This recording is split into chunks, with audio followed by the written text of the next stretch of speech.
Bueno, buenos días, buenas tardes, buenas noches, dependiendo de dónde te encuentres y en el momento que estés mirando esto. Somos Charlas Motivacionales Latinoamérica. Te damos la bienvenida a nuestro ciclo de Motivar con propósito. Hoy vamos a recibir a un destacado profesional y speaker español. Ya nos va a contar él de qué va su experiencia, su trayectoria, nos va a contar un poco. Se trata de Juan Carlos Alcaide. Él está en Madrid en este momento, ¿sí? Con una temperatura de 9 grados en su invierno, que sería más o menos normal. Yo, del otro lado, en Argentina, con 15 grados, que es una temperatura extraña para esta época del año que es verano. Bueno, pero sin más preámbulos, le damos la bienvenida a Juan Carlos. Buenos días o buenas tardes para vos. Un gusto Hola Marcelo, saludarte. un gran placer estar con vosotros. Bueno, muchas gracias por sumarte a esta iniciativa, por compartir con nosotros esto que vas a compartir hoy, que tiene que ver con la empatía en la experiencia del cliente, ¿sí? Y con la empatía digital en la era de la inteligencia artificial, que hoy sí es como que es la que manda. Y vamos a empezar con una pregunta básica pero importante, ¿no? Porque no necesariamente todos podemos conocer acerca de estos conceptos. Así que te pediría, Juan Carlos, que en términos muy simples, muy prácticos, nos cuentes cómo definirías la empatía. ¿De qué se trata? La empatía es el arte de escuchar, el arte de entender y comprender al prójimo, es el arte de quitarnos nuestros zapatos para ponernos en los zapatos del prójimo. Es el arte de entender lo que nos dice y es el arte de suponer y entender lo que nos calla. Es el arte de indagar porque realmente nos interesa el prójimo en lo que le sucede para comprender el contexto y para comprender el por qué le sucede lo que le sucede y cómo la persona interpreta lo que le sucede, para lo cual hay que aplicar la escucha muy activa y hay que aplicar la observación de forma muy activa también y muy inteligente. Hay varias palabras que tienen significados relativamente parecidos. La simpatía. La simpatía es más superficial. Yo puedo ver a una persona que tiene una discapacidad física y ser agradable momentáneamente con él y luego me voy. Empáticamente puedo tratar de comprender cómo le afecta esa situación para contextualizar, para ponerme en la piel de esta persona y compasivamente, con pasión, ayudar de forma muy activa, de forma muy proactiva a mejorar su situación en la medida de mis posibilidades. Por lo tanto, la empatía es entender para actuar. Y mencionaste la palabra arte. Imagino yo que al ser un arte tendrá que tener un componente de aprendizaje, ¿no? Pero ¿tendrá algo de innato también?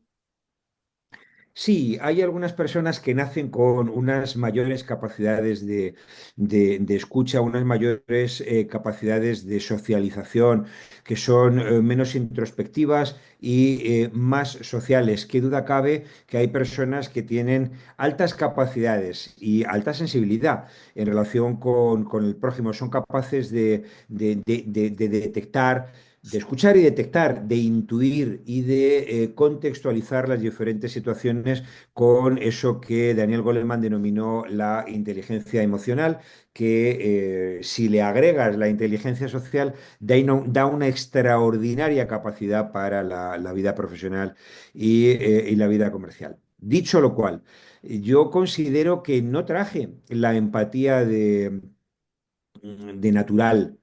Sin embargo, por mi trabajo, por mis experiencias personales, la he ido ensayando, entrenando y mejorando. Y creo que si bien hay personas que tienen las capacidades de serie, hay otras que no las tienen, pero podemos mejorar en la intención de escuchar, en la intención de observar, en la intención de ayudar al prójimo y en la voluntad de agradar al comprender lo que le sucede a la persona con la que dialogamos. Claramente se puede mejorar. Es decir, que tiene que haber un factor ahí, un componente de intención, ¿sí? Y de voluntad, porque puede ocurrir que también se dé de manera involuntaria, digamos, puedo ser empático sin darme cuenta que estoy entrenándola. Es muy interesante lo que dices porque puedo ser voluntariamente empático y en consecuencia entrenarme y preocuparme por tener esta sensibilidad, esta capacidad y esta voluntad de entender al prójimo, pero en ocasiones también me ocurre lo contrario. Hay profesiones como la medicina, como la psiquiatría, como, bueno, la psiquiatría forma parte de la medicina. En diferentes situaciones de la vida personal o profesional, muchas veces tenemos que aplicar lo que se llama ecpatía. La ecpatía es poner a buen gobierno la hiperempatía. Imaginemos un oncólogo que está todo el día atendiendo a niños que en estado de una enfermedad oncológica, de un cáncer avanzado, tienen una esperanza de vida muy limitada. Somos humanos. La ternura, la empatía con esa criatura y con su familia probablemente podría llevar a tomar las decisiones no adecuadas, porque el proceso empático nubla la mente como consecuencia de un exceso de ponernos en la piel del prójimo desde esta perspectiva. En consecuencia, hay ocasiones en que hay que gobernar la empatía para no dejarnos llevar excesivamente por ella y que no nos nuble la vista profesionalmente a la hora de dar un consejo, un diagnóstico o de dirigir una cirugía. Bueno, esto me lleva a la siguiente pregunta, ¿no? Esto sería un obstáculo, ¿no? Para practicar la empatía en el día a día. Sí, la empatía es un arte, como dije anteriormente, es una capacidad que se puede entrenar para mejorar en el doble sentido, para tenerla y para graduarla y utilizarla de una manera adecuada. El exceso de empatía nos llevaría a estar todo el día llorando por los males de la humanidad. Ujú. O sea, todos los excesos son malos, ¿no? Eh, entonces, bueno, a practicar la empatía, pero con mucho cuidado y regulando, A sería el veces mensaje inicial, ¿no? A veces regulamos la empatía precisamente para poder ser más eficaces en la ayuda al prójimo. En consecuencia, digamos que es una graduación inteligente y a la vez empática, porque lo que queremos en última instancia es ayudar al prójimo y al ser capaz de evaluar y ponderar mis reacciones a tu sentimiento te ayudo más que si me dejo llevar por un sentimiento libre tan excesivamente empático que me hace perder la visión, el juicio, el criterio y la capacidad de ayudarte porque tengo los ojos llenos de lágrimas. Bueno, esa regulación evitaría que haya extremos, ¿no? Estar llorando todo el tiempo o volverme insensible también, Por 100%. supuesto, lo acabas Ujú. de explicar magníficamente con el ejemplo. Muy bien, muchas gracias. Y avanzamos, hacia este tipo de empatía que sinceramente no la tenía en mi radar, pero que está muy bueno que lo traigas y que lo podamos conocer, que es la empatía digital. ¿Qué sería y cómo la diferenciamos de la empatía, ¿no? Bueno, es la empatía en la era digital. En consecuencia, en muchas ocasiones no hay una interacción entre humanos, sino entre tecnología y humanos. Entonces, la empatía digital es, en primer lugar, construir las máquinas, la tecnología, las herramientas desde una perspectiva del usuario. En consecuencia, sería un enfoque empático, trabajar todo para el cliente, pero con el cliente, es decir, ponernos en la piel y en los zapatos del usuario para no utilizar jerga técnica, utilizar unas interfaces que sean amigables, amistosas, cómodas, que proyecten una complicidad humana, una cercanía, sobre todo si me oriento a personas mayores, que en cualquier momento pueda yo interactuar con un ser humano que trasciende del bot o de la APP o o del marketing automation y de la relación exclusivamente tecnológica con una máquina que, aunque habla mi idioma, no habla mi idioma del todo, porque habla en español pero no me entiende el sentimiento. En consecuencia, la empatía digital es entender al cliente. Ahora, con inteligencia artificial, podemos entender el sentimiento del cliente, por lo que el cliente dice, por lo que el cliente escribe, por el cómo lo dice, por el cómo lo escribe, por las palabras que emplea, por el tono de su voz, el volumen de su voz en un contact center y un largo etcétera. Yo soy capaz de entender y comprender el estado de ánimo, y esto es puramente empático.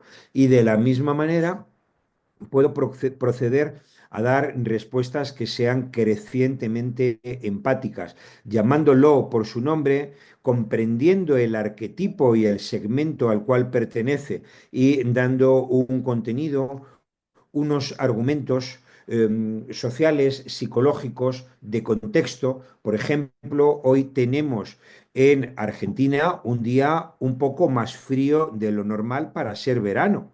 Esto lo puede decir perfectamente una inteligencia artificial porque es capaz de poner en contexto para que tú notes que hay una interacción que se pone en tu piel.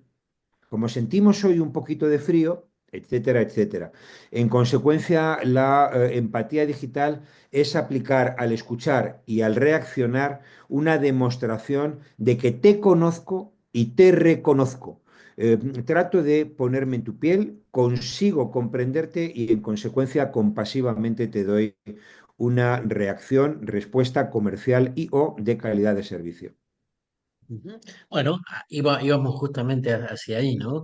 Cómo las empresas pueden humanizar estas interacciones, ¿sí? Claro está que no se puede al 100%, pero se puede acercar, ¿no? Se puede acotar la brecha en estas interacciones digitales, ¿sí? Sobre todo las empresas que trabajan 100% remoto, ¿no?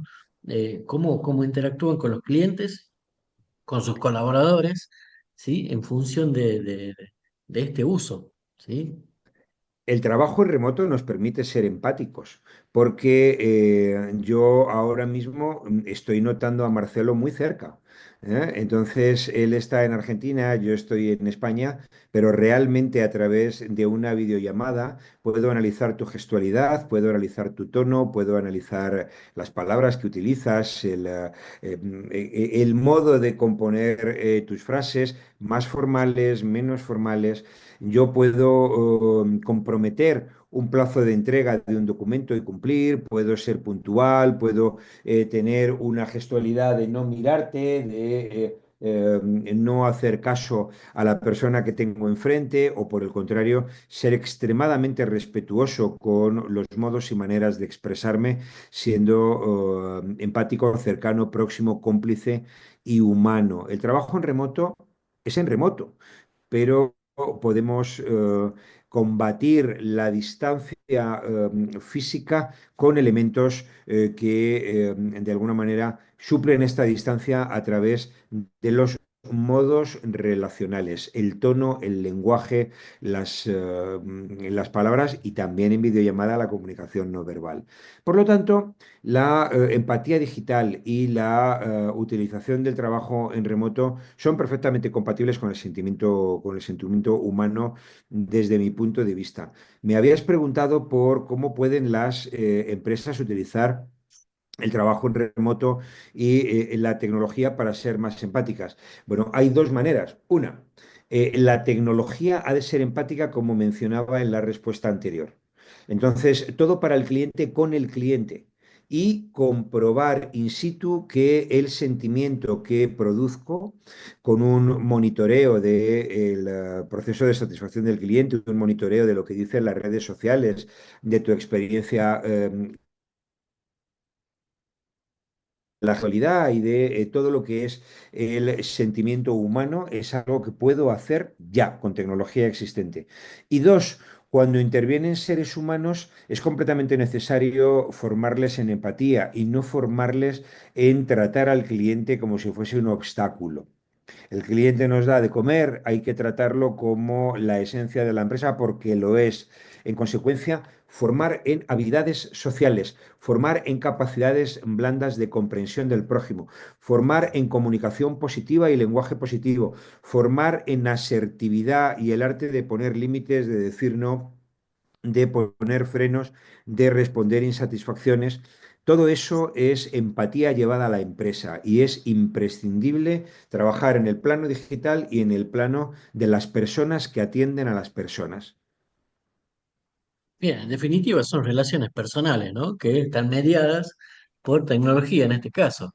Eh, es decir, que me tengo que preparar para atender las necesidades y brindar una experiencia empática a los clientes, independientemente de que si estamos cara a cara o no. Es correcto, Tal ¿verdad? cual. Y la Bueno, máxima podría ser un principio cristiano que viene a decir, trata al prójimo como te gusta que te traten. ujú, bien. Bueno, cuando hablamos de clientes, hablamos también de clientes internos, ¿no? Que son nuestros colaboradores. Eh, y pensando en esta era en la que estamos, que es la de la inteligencia artificial, eh, y ya lo mencionaste un poquito, ¿no? Pero ¿puede mejorar la inteligencia artificial esa atención que le brindamos al cliente? Sin ninguna duda, la inteligencia artificial, como un cuchillo, se puede utilizar para partir tomate y amorosamente cocinar para la familia o para asesinar al vecino. Entonces, la inteligencia artificial tiene usos peligrosos, como estamos viendo a día de hoy con el ciberdelito y con las fake news, y, etcétera, pero no cabe duda que es una herramienta de primer orden para democratizar el conocimiento y para dar una respuesta al cliente más barata, eficiente y eficaz en consecuencia en cualquier rubro, en cualquier sector de actividad. Podemos generar contenidos personalizados, personalizados para cada quien. Sobre la base del conocimiento y del reconocimiento de Marcelo, yo puedo darle un mensaje y no otro. ¿Mm? Sobre la base de tu histórico como cliente, puedo saber qué situaciones han generado un cierto malestar en el pasado para contigo y tratar de evitarlas y tenerlas en consideración para brindarte la mejor experiencia a fecha de hoy. Yo, por supuesto, puedo medir con inteligencia artificial el tono con el que te expresas en cualquier interacción con la empresa y un largo etcétera. La inteligencia artificial ha venido para quedarse y debe servir no solo para abaratar la relación, sino para mejorarla, potenciando la complicidad y la humanización. Y una forma de ello es responder de una forma relativamente automatizada al 80% de las interacciones con el cliente, que suelen ser preguntas comunes, interacciones de pura gestión, y concentrar a los empleados en la solución y resolución de preguntas y situaciones más complejas donde la interacción humana aporta mucho más valor. En consecuencia, gracias a la IA, respondo a lo cotidiano y lo que, digamos, aporta menos y gracias a ello dedico más tiempo a la interacción humana de gran calidad. Esta es la forma en que creo que en el corto plazo podemos utilizar la IA. La IA generativa va a ser la revolución del siguiente lustro y va a ser una revolución sin precedentes en la experiencia de cliente. Bien, entiendo entonces que la inteligencia artificial primero no nos va a reemplazar, ¿sí? Porque creo que en cada cambio siempre hay cierta eh, ignorancia sobre lo que puede pasar o cierta incertidumbre que nos hace pensar que es malo el cambio, ¿no? Y escuchándote, entiendo que se trata de una herramienta que nos ayuda a ser más eficaces, más eficientes y más efectivos. Eh, las empresas con esta automatización que se puede lograr con la inteligencia artificial va a mejorar, va a equilibrar la calidez humana o simplemente va a ser algo, una herramienta que vamos a utilizar de manera situacional. ¿Eh? Pienso, ¿no? Quizás hoy yo no estoy de humor para hablar con nadie, entonces pongo ahí a mi avatar a que se exprese a través de inteligencia artificial, como si yo estuviera en un día espléndido. Ahora, y esto es como un ejemplo quizás que pueda parecer tonto, pero no creo que lo sea. eh, ¿Será que la inteligencia artificial me va a ayudar en eso para sostener también esas relaciones y esas experiencias? Bueno, sin ninguna duda. La inteligencia artificial nos va a... En primer lugar, sí que va a haber reemplazo. Hay profesionales que lo tienen muy complicado y hay otros que realmente tienen que revisar su modelo de valor, de aporte de valor. Por ejemplo, los abogados de todo el mundo van a tener que revisar su modelo de negocio porque la IA nos ayuda a analizar la legislación concretamente de la Argentina, pero de cualquier país, el derecho internacional, público, privado, pasado y presente. ¿Eh? En consecuencia, realmente nos encuentra senderos en segundos que un abogado tarda semanas en pautarnos unas directrices jurídicas para salir airosos de una situación determinada. Entonces, el mundo del asesoramiento, el mundo de la creatividad, el mundo de la publicidad, el mundo de la ingeniería, el mundo de los servicios profesionales, incluyéndome yo mismo, va a vivir una revolución. Creo que en el corto plazo cabe hablar del 1%. El 1% de los profesionales va a ser ya capaz de utilizar la IA y por lo tanto amplificar las capacidades profesionales, abaratando o no el coste, pero utilizando la IA como ventaja competitiva para no desaparecer precisamente. Yo quiero formar parte de ese 1% y utilizo la IA a cada instante. Entonces, en segundo lugar, si estás o no estás de humor, vas a poder utilizar tu avatar. Por supuesto, vas a poder utilizar tu avatar y creo que más pronto o más tarde puede ocurrir que el avatar de Marcelo dialogue con el avatar de Juan Carlos, con lo cual esto sería un mundo verdaderamente distópico, donde, digamos, yo entreno a una inteligencia artificial para comprar a una empresa que tiene una inteligencia artificial entrenada para vender. Y esto es algo que estamos a esto de lograr. Asistentes virtuales, agentes virtuales, etcétera, que de momento nos aportan muchísimo valor y todavía no están sustituyendo al profesional de los servicios, pero más pronto que tarde lo van a hacer si no somos capaces de entender que no me va a sustituir una inteligencia artificial, me va a sustituir en el corto plazo un profesional que utiliza la inteligencia artificial mejor que yo, en el corto Bien, plazo.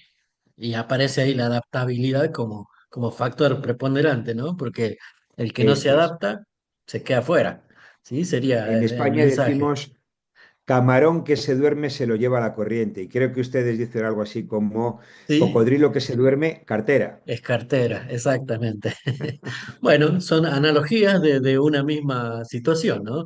Eh, Me fuiste respondiendo ahí las otras preguntas que tenía preparadas sobre esto, ¿no? Lo de la personalización basada en datos, digamos, no hay forma que la inteligencia artificial se valga por sí sola si no tiene, ¿sí? El alimento que son los datos acerca de los comportamientos, del historial de cada persona. Entonces, de ese modo, eh, y esto lo infiero, pero si no es así, me lo podés comentar. Yo infiero que pasa de ser una simple estrategia comercial esto, sino que se convierte en una forma de empatía, ¿no? Este uso de datos eh, para la Y inteligencia termina artificial. por ser la esencia de algunos modelos de negocio. El modelo de negocio de Netflix fundamentalmente es brindar contenidos, sí, pero brindar contenidos personalizados. De forma que si una persona prende su televisión y accede a Netflix, puede ver la carátula de una película que es radicalmente diferente a la que ve otra persona de su familia. ¿Por qué? Porque una persona suele ver películas de acción con un poquito de violencia, con unos disparos, con unas peleas. Otra persona de la misma familia ve cine de amor con muchos besos y muchas escenas románticas. Entonces Netflix, al analizar qué carátula o qué fotograma es más atractivo y atrayente para una persona, pues se basa en el histórico de su visionado. Entonces, esto da lugar a lo que podemos llamar un sesgo de filtro, y es que finalmente termina poniéndote en pantalla las películas que son más afines a tus gustos, lo que significa que nunca ves películas que no sean violentas o que nunca ves películas que no sean de amor. Esto ocurre con la música, con Spotify. Yo siempre escucho la misma música porque hay un ciclo sin fin de música similar que se me presenta y yo escucho y se me presenta música similar que yo escucho y se me presenta música similar que yo escucho. Pero bueno, esto es personalización. Me gusta hablar de la privacidad. Las empresas tienen que exhibir cómo cuidan de forma minuciosa los datos personales e íntimos de las personas. Cómo comunican con pertinencia mensajes adecuados y no excesivamente comerciales. Cómo trabajan la permanencia de los clientes a través de un engagement, de una vinculación afectiva efectiva y afectiva, basada en la conexión que generan mediante unos códigos bastante humanos, cercanos, cómplices, que se basan en que te conocen muy, muy, muy bien. Y en consecuencia, efectivamente estamos en la era de la hiperpersonalización, donde podemos decir que a cada cual según sus necesidades. La empatía y la empatía digital consiste en ponerme en los zapatos del cliente y brindarle los productos y servicios que son más adecuados, después de escucharlo, a sus gustos, necesidades, preferencias, motivaciones, frenos, su perspectiva como persona. Ujú. Bien, y con base en esto viene la siguiente pregunta, ¿no? Y es, ¿se puede medir cuando una empresa está aplicando la empatía digital? ¿Se puede conocer ese dato?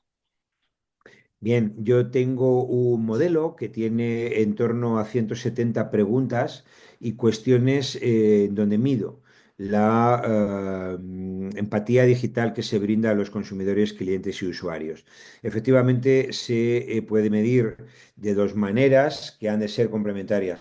Una, la pura observación y actuar como usuarios de dicho servicio. Y dos, preguntar a los usuarios sobre su sentimiento, porque la empatía tiene más que ver con las emociones, que con las ecuaciones, y por lo tanto hay que preguntar por el sentimiento, las percepciones, las vibraciones, el estado de ánimo que ha provocado la interacción con la empresa a través de sus canales. Ujú. Bien, bueno, la herramienta está entonces, se puede medir, ya está respondida la pregunta, muy bien. Ahora, y como para ir cerrando, dos preguntitas más, ¿sí? Una es, ¿cuáles serían tus consejos, ¿sí? O qué consejos le darías a las empresas, pero también a los profesionales que, en definitiva, somos nuestra propia empresa, eh, para poder desarrollar cultura de empatía digital? Bueno, yo creo que la principal palabra es cultura. Entonces, desarrollar un propósito, una misión, una visión, unos valores en torno a aportar valor al cliente y no solo sacarle el dinero al cliente. Aportar valor al cliente y sacarle el dinero en un modo ganar-ganar. ¿M? Una comunicación que es una comunicación proactiva, una comunicación positiva, centrada en trucos, consejos, recomendaciones, aportar valor y no solamente en promociones y en ofertas orientadas a sacarle el dinero al cliente. Una experiencia de empleado, de forma que la empatía y la empatía digital está orientada a generar un buen estado de ánimo en todas las personas que forman parte de la cadena de valor, también los empleados con los que interactúo. Es muy importante en un banco o en una empresa de seguros que cuando hay una persona detrás de un proceso, esta persona sienta los colores de la empresa y por lo tanto trabajar desde una perspectiva de largo plazo. Tener un sistema de detección del sentimiento, un sistema de reclamaciones, incidencias, sugerencias, quejas, felicitaciones, para comprender perfectamente el estado de ánimo de las personas y cuidar completamente todos los proyectores culturales, todos los elementos que te dan voluntaria o involuntariamente una sensación de que la empresa se preocupa por crear un estado de ánimo, un pensamiento positivo, racional y emocional respecto de la empresa y una acción de ponerse en el pellejo del cliente mediante lo que me gusta llamar venta honesta, y es que te vendo lo que tú necesitas y no lo que yo necesito Mm. venderte. Esto es empatía y empatía digital en grado sumo, orientarse al largo plazo y pensar que la rentabilidad de la empresa se construye mediante el proceso relacional basado en la confianza, Bien, muy bien. Bueno, ahí está la base entonces. ¿Sí? Ahí hay que sin duda. generar todo, generar o revisar, ¿sí? ¿No? Porque creo que se trata más bien de revisar lo que ya tenemos y adaptarlo para poder llegar a este punto de contar, ¿sí? Con una cultura que realmente nos lleve hacia lo que M- Me necesitamos, gusta, ¿sí? Generar. me gusta, Marcelo, cuando aplico estos modelos, he creado un modelo que es muy mnemotécnico. Me has de permitir, por favor, que lo explique en un Claro. instante. Es el modelo escucha. El modelo escucha son, lógicamente, la palabra escucha tiene una fuerza en sí mismo, escuchar al cliente, escuchar a la persona. Y la palabra escucha se compone de las siguientes letras. La E de entender, hay que entender al cliente. La S de sistemas, hay que tener unos sistemas para entender, para escuchar, para entender, para responder al cliente, con unos sistemas, procesos, procedimientos, operaciones muy, muy, muy orientados al cliente. La C efectivamente es de cultura. ¿M? Misión, visión, estilo de liderazgo. El estilo de liderazgo es muy importante y dime cómo lideras y te diré cómo es tu empresa de empática. Si no lideras con empatía puertas adentro, difícilmente vas a proyectar empatía puertas afuera. La U de unión, todos los departamentos al unísono a favor del cliente. Entonces, para entender, comprender y actuar compasivamente en pro, en pos de los intereses del cliente. ¿M? Eh, la C de comunicación positiva, comunicación proactiva, comunicación no comercial, comunicación que aporte valor. La comunicación es esencial en el modelo de cultura empática. La empatía y la comunicación van de la mano, como no podía ser de otra forma. La H es la H de humanización, no de clientes. Los clientes, antes que billeteros, son personas y les saco los billetes de la billetera, porque ellos los quieren gastar voluntariamente, porque he logrado una conexión emocional significativa.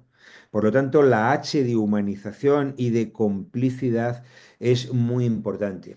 Y la acción, la palabra escucha termina por A de acción, que es lo contrario de desidia y de pasividad. La acción es proactividad, es dinamismo, es pasión, con pasión.